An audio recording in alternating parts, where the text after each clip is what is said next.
ባታ ይባላል። የኩታበር ወረዳ ወጣትና ስፖርት የወጣቶች ማካተትና ተሳትፎ ቡድን መሪ ነኝ። የዚህ ደግሞ የክረምት በጎ ፈቃድ የቴክኒክ ኮሚቴ ሰብሳቢ ሆኜ እየሰራው ነው።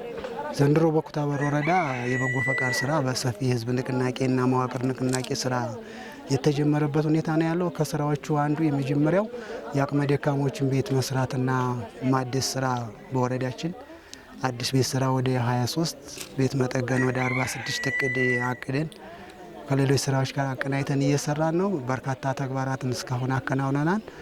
አሁን ደግሞ ዛሬ ፕሮግራም የያዝነው እዚህ በኩታበር ከተማ ውስጥ ከሚገኙ ቤታቸው ዝናብ ከሚያፈስባቸውና ከፍተኛ ስቃይ ውስጥ ካሉ ወይዘሮ በለጡ ከሚባሉ እናት ቤት እና ያለ ነው። የእሳቸውን ቤት አሁን ጣራውም ያፈሳል፣ ግድግዳውም ከአንድ ጎን የተጎዳ በመሆኑ እሱን ለመጠገን የከተማ በጎ ፈቃድ ወጣቶች ሙያ ያላቸው ደግሞ የአናጺነት እውቀት ያላቸውን ሰዎች አስተባብረን ዛሬ ይህን ስራ ለማስራት ማቴሪያል ደግሞ በበጎ ፈቃደኞች የተሰበሰበ ገንዘብ ነው። ከበጎ አድራጊ ድርጅቶች፣ ከከተማ ነዋሪዎች፣ ከመንግስት ሰራተኞች፣ ከመላ አመራሮች፣ ከአብይ ኮሚቴና ከቴክኒክ ኮሚቴ የተሰበሰበውን ገንዘብ ወደ ማቴሪያል ግዢ አውለን ከቤት ጥገናው ዛሬ ይሄ ወደ 6ኛ ቤታችን ነው በከተማ።